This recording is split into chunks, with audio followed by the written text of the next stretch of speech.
Hi, this is Pam from jewelrytoolbox.com. I just want to show you this cute little hammer and bench block offered on the website. This is how they come packaged. They're all wrapped in plastic, and the bench block too is nice and sealed in there. And so that's how you'll receive them. Once you've unpackaged them, let's take a look at them.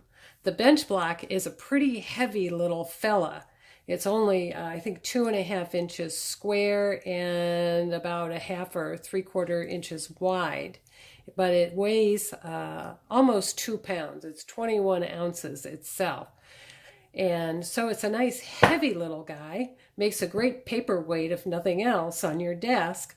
But it's a nice little service for little hammering jobs on pieces of wire. And this little hammer is a nice, handy, small hammer that's got steel on one side and nylon on the other. So let's take a look at using these. So I have this little piece of nothing that I made out of aluminum wire. And so it's a little bit not flat with respect to the surface. So if I want to flatten it out, I can use the nylon side. So I just give it a couple of whacks on each side. And it does tend to want to fly. So it's flattened it out so that it sits flat with respect to this surface. So if you want your piece flattened, that's what you can do. This other side, the steel side, it's a little bit of a convex shape, so it's not completely flat, which is handy because if I want to flatten a piece of this wire with my hammer, having a surface that's a little rounded allows me to do that without hitting these edges that would create creases in my work. So let's say that I want to flatten just these little edges here. The way I'm going to do that, just to make sure I can keep hold of my piece, is I'm not going to do it like that. See, even just touching it, it wants to move. Well, I also do not want to hold it in place like that because I risk, if you're clumsy at all, which I surely am, I'm likely to hit my fingers. So the rule is never put your fingers on the anvil. Only put on the anvil the things that you want to hammer. So you don't want to hammer your fingers, don't have them on the anvil. So I want to just flatten this little piece right there. So I'm just going to hold it off of the anvil and just give it a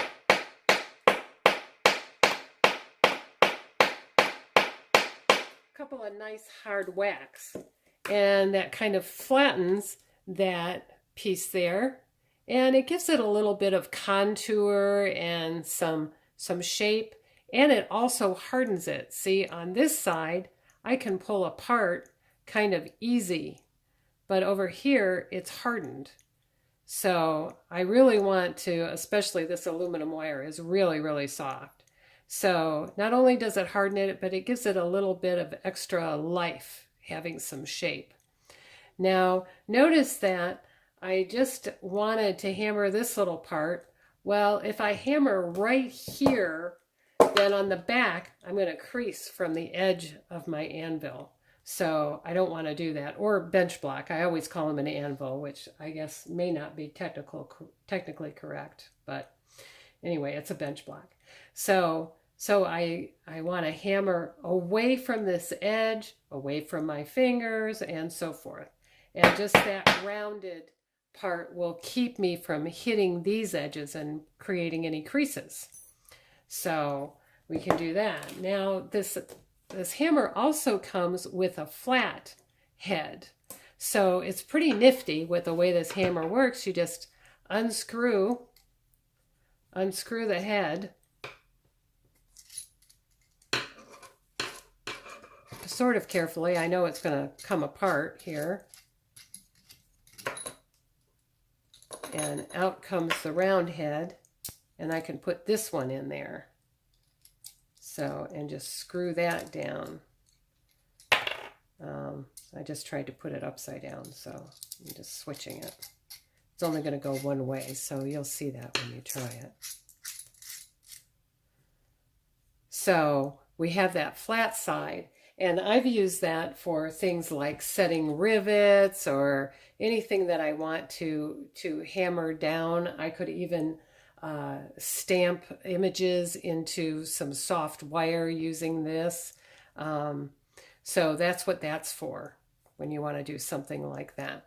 Anyway, a nice handy little hammer and handy little anvil that doesn't take a whole lot of space on your workbench and works out well for little quick projects.